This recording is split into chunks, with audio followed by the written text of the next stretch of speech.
Welcome back, Midnighter Capped. Today, I'm going to recap a comedy film called Bad Teacher. Elizabeth is a middle-aged woman who works as a teacher in a middle school. In life, Elizabeth is actually a careless, rude woman who often swears at her students and only watches movies in her classroom. Elizabeth has only one goal in life, and that is to marry a rich man and possess all his wealth. However, when she returns home, she finds her boyfriend and his mother waiting for him.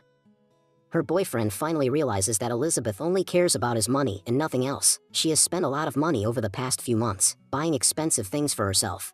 Elizabeth tried to explain that this wasn't the case, but he wouldn't even listen and left in anger. After the breakup, Elizabeth went back to her old middle school. Afterward, Elizabeth returned to her class and her classmates were happy to see her back. In first period, she turns on the TV and tells them to watch Stand and Deliver and says it will help improve their learning. During the lunch break, Elizabeth makes up with Lynn, a teacher at the same school.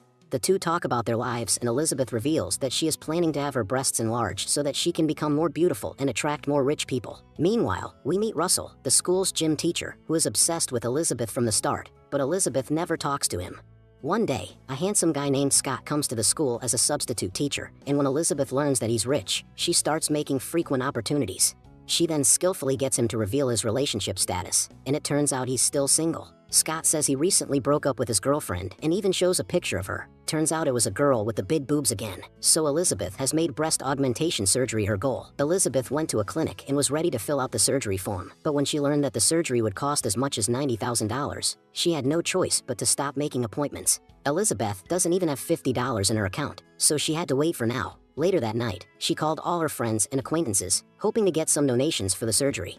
However, no one lent her any money and they simply hung up on her. The next morning, Elizabeth was killing time in class, as usual, when a student told her that the whole class was going to participate in the annual car wash, and that it was going to be a lot of fun. Elizabeth wasn't interested at all, but she was stunned when the student revealed that they had made $6,000 last year. So she went to the principal's office and began to lobby the principal with every advantage she had. Once the principal was under her spell, she asked him to put her in charge of the car wash instead of Amy. As it turned out, to her delight, the principal agreed without even thinking about it. The next morning, Elizabeth goes to the event dressed in the most revealing outfit she can find.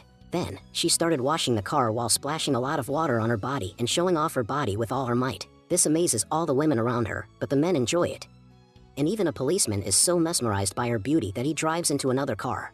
Elizabeth then asks the men for extra money, claiming that her school is in desperate need of extra funds for its students. Surprisingly, her plan works and she makes about $10,000. Elizabeth donates half of it to the school and secretly keeps the other half for herself. Meanwhile, Amy learned the news and angrily went to the principal. The principal, who was relieving himself in the restroom at the time, was furious at the sudden invasion of his privacy. Amy claimed that Elizabeth had stolen money from the school and demanded that she be punished.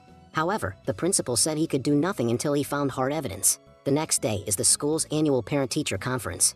Unsurprisingly, many of the parents talked to Elizabeth because they are all angry about the way their children are being raised. They confronted Elizabeth demanding that she explain why she never attended class and always showed movies in class. In response, she simply said she knew what was right. When the meeting ended, a concerned father approached Elizabeth and surreptitiously handed her $200, asking her to give his son extra attention.